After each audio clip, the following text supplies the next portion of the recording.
अस्सलामुअलैकुम, मैं हूं सैयद ज़ीशान हमदानी फ्रॉम हमदानी ज़मीन एडवाइज़र्स। आज हम गुलबर्ग रेजिडेंशिया में मौजूद इंस्टॉलमेंट पर मिलने वाले विलास की सूरत हाल का जायज़ा लेंगे। तो वीडियो में आगे बढ़ने से पहले जो लोग मेरे चैनल पर नए हैं, आपसे रिक्वेस्ट है कि हमारे चैनल को सब्सक्राइब कर लें, बेल आइकन को प्रेस करें ताकि हमारी नई आने वाली वीडियो का नोटिफिकेशन बर वक्त आप तक पहुँचता रहे।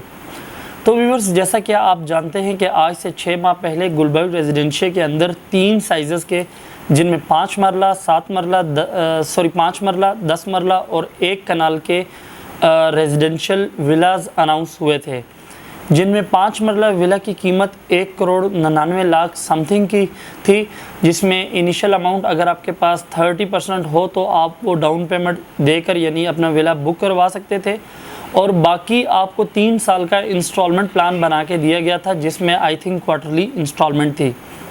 बहुत सारे लोगों के क्वेश्चन आ रहे हैं कि काइंडली इस पे रिसर्च करें कि इनकी क्या सूरत हाल है, कहीं हमारे साथ कोई फ्रॉड तो होने नहीं जा रहा। तो मेरी जो इस पे मालूमात है मैं आपको उससे आगाह करूंगा। बाकी आप हेड ऑफिस एक दफ़ा लाजमी चक्कर लगाएं और अपनी प्रॉपर्टी के लिए कोशिश किया करें 6 माह या 1 साल के बाद हेड ऑफिस चक्कर लगाएं और इन लोगों को याद दिलाते रहें कि भैया आपने हमें ये प्रॉपर्टी दी हुई है, इस पे काइंडली गौर व फिक्र करें। तो आज से 6 माह पहले जब ये विला अनाउंस हुए थे तो उस वक्त सोसाइटी के इंटरेस्ट से लेकर आखिरी ब्लॉक तक जगह जगह पर इनके एड लगे हुए थे, बड़े बड़े पैनाफ्लिक्स लगे हुए थे, बोर्ड लगे हुए थे। लेकिन आज अगर हम देखें तो आप सोसाइटी में इंटरेस्ट से लेके एंड तक देख लें, कहीं भी किसी किस्म की कोई एडवर्टाइजमेंट नहीं है, कोई इससे मुतल्लिक कोई बोर्ड नहीं है, और इवन के कुछ एजेंट्स को तो अब तकरीबन याद भी नहीं है कि कब ये विलाज अनाउंस हुए थे और इनकी क्या सूरत हाल है।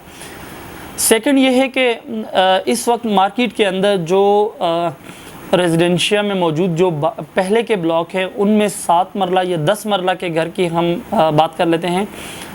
10 मरला का जो तैयार घर है वो तकरीबन 3.5 करोड़ से लेकर 4 करोड़ समथिंग तक यानी मिलता है। अगर उसी के बनिस्बत आप विला को देख लें तो 10 मरले का जो विला है वो तकरीबन 2 करोड़ समथिंग का आपको यहाँ पर अनाउंस हुआ था।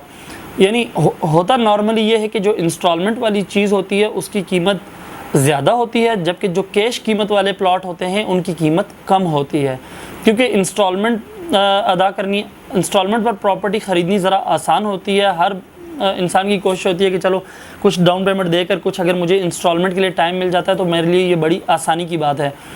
उसी की बनिस्बत अगर आपने कहीं कैश पैसे एक साथ ही देने हैं तो वो बाज़ लोगों के लिए इतनी बड़ी रकम अदा करनी मुश्किल होती है, इसलिए कैश वाली प्रॉपर्टी की कीमत कम होती है। लेकिन यहाँ पर सूरत हाल कुछ उल्टी है।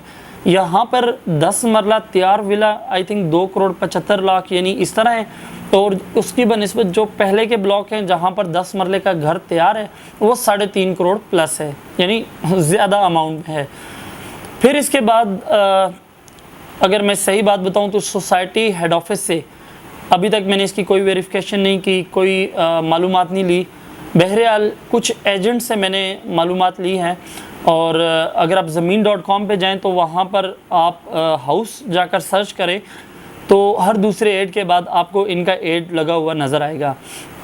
तो यहाँ पर एक जो बड़ी डाउटफुल बात है वो ये है कि जब ये विलाज अनाउंस हुए थे उस वक्त उस पर सिर्फ ये मेंशन था कि ये 3 साल में ये विलाज इंस्टॉलमेंट पर मिल रहे हैं।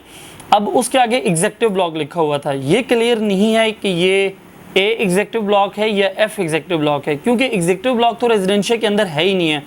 एग्जेक्टिव ब्लॉक गुलबर्ग ग्रीन में है जिसमें सिर्फ 4 और 5 कनाल के फार्म हाउस हैं। रेजिडेंशिया के अंदर या तो ए एग्जेक्टिव ब्लॉक है या तो एफ एग्जेक्टिव ब्लॉक है। सबसे पहली बात यह कि इन्होंने यहाँ पर वाज़े क्लियर ही नहीं किया कि ये ए एग्जेक्टिव ब्लॉक है या एफ एग्जेक्टिव ब्लॉक है।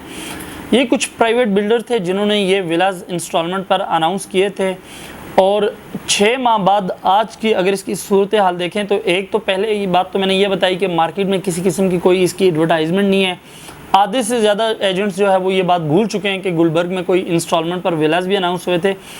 तीसरी बात यहाँ पर यह है कि अगर ये एफ एग्जेक्टिव ब्लॉक में बनाते हैं या ई एग्जेक्टिव ब्लॉक में बनाते हैं, दोनों ब्लॉक अभी फुल्ली नॉन डेवलप्ड हैं, यानी किसी एक ब्लॉक में भी कोई एक प्लॉट भी अभी कंस्ट्रक्शन के लिए तैयार नहीं हुआ। जाहिर सी बात है अगर ये विला बनाएंगे पहले इनको पोजेशन वाला प्लॉट चाहिए होगा, उसमें पहले वहाँ पर रोड गलियाँ वगैरह बनेंगी, फिर उसके बाद वहाँ पर सेवरेज डलेगी, रोड गलियाँ पक्की होंगी, कारपेटेड होंगी, प्लॉट्स के पोजेशन अनाउंस होंगे, फिर ये नक्शा अप्रूवल करवाएंगे, फिर ये कंस्ट्रक्शन स्टार्ट करेंगे। तो टोटल इन्होंने 3 साल का इंस्टॉलमेंट प्लान दिया हुआ है। और व्यूअर्स 6 माह के अंदर अभी तक एक मॉडल विला भी अभी तक तैयार नहीं हुआ। 6 माह गुजर चुके हैं, आज तक अभी तक एक मॉडल विला भी तैयार नहीं हुआ। और उसके बाद प्लॉट्स को पोजेशन मिलेगा, फिर ये विलास बनाने शुरू करेंगे। फिर ये नॉर्मली पाकिस्तान में एक विला अगर तैयार करते हैं तो मेरे ख्याल से उसमें भी साल का टाइम तो नॉर्मली लग ही जाता है। तो ये एक बड़ा, और दिन ब दिन जिस तरह जब इन्होंने ये विलास की बुकिंग की थी उस वक्त जो मटेरियल की कास्ट थी बहुत कम थी, यानी उसमें तो समझ आती थी कि इतनी अमाउंट में ये विलास बना के इनको कुछ अच्छा प्रॉफिट भी हो जाएगा। लेकिन अब तो मटेरियल भी इतना महंगा हो चुका है कि जब ये विलास अनाउंस हुए थे उस टाइम शायद सीमेंट का एक बैग मेरे ख्याल से 800 रुपये का था, और आज वही एक बैग जो है वो 1050 रुपये का है। 300 से 400 रुपये एक बैग के साथ जो है वो रेट बढ़ गया है। इसी तरह सरिया है, रेत है, और बाकी मटेरियल में जो सामान है, तो मटेरियल भी इतना बढ़ गया है कि मटेरियल की कीमतें भी इतनी बढ़ गई हैं। तो मुझे तो इसमें भी काफ़ी हद तक जो है ना वो हमें इस प्रोजेक्ट में डाउट है, और हमें लग रहा है कि यहाँ पर भी फ्रॉड होने के काफ़ी हद तक चांसेस हैं। हम किसी को जो है इल्ज़ाम नहीं लगा रहे, मैं ना ही यहाँ पर किसी सोसाइटी इंतज़ामिया को हिट कर रहा हूँ, क्योंकि हेड ऑफिस से मैंने अभी तक इस मुतल्लिक़ कोई कंफर्मेशन नहीं की, और हेड ऑफिस के इसके साथ आई थिंक कोई ताल्लुक भी नहीं है, सोसाइटी इंतज़ामिया का कोई ताल्लुक भी नहीं है। ये प्राइवेट बिल्डर थे जो बना के दे रहे थे। इस तरह के प्राइवेट बिल्डर इस टाइम गुलबर्ग के अंदर 500 से ज़्यादा प्रोजेक्ट स्टार्ट हैं जो बना कर दे रहे हैं। तो बहरहाल मैं सूरत हाल को देखकर इस पे यही जज करूँगा कि मुझे तो ये लग रहा है कि ये भी एक बड़ा फ्रॉड होने जा रहा है।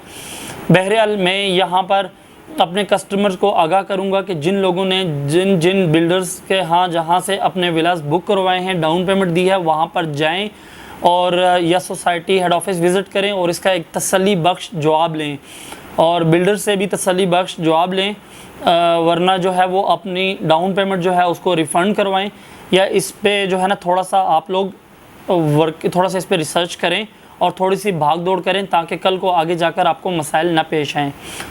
तो इसके साथ अभी मज़ीद आपको मैं ये बताना चाहूँगा कि अगर आपने इंस्टॉलमेंट पर विलास ये कंटिन्यू करने हैं तो इसके लिए एक दफ़ा आप हेड ऑफिस या फिर अपने बिल्डर्स के पास जाएं और उनसे प्रॉपर जो है ना अपना सेटिस्फाई आंसर लें। तो अगर आपको हमारी वीडियो अच्छी लगे इसे लाइक करें, शेयर करें, जाने से पहले हमारे चैनल को ज़रूर सब्सक्राइब करें। जज़ाकल्लाह।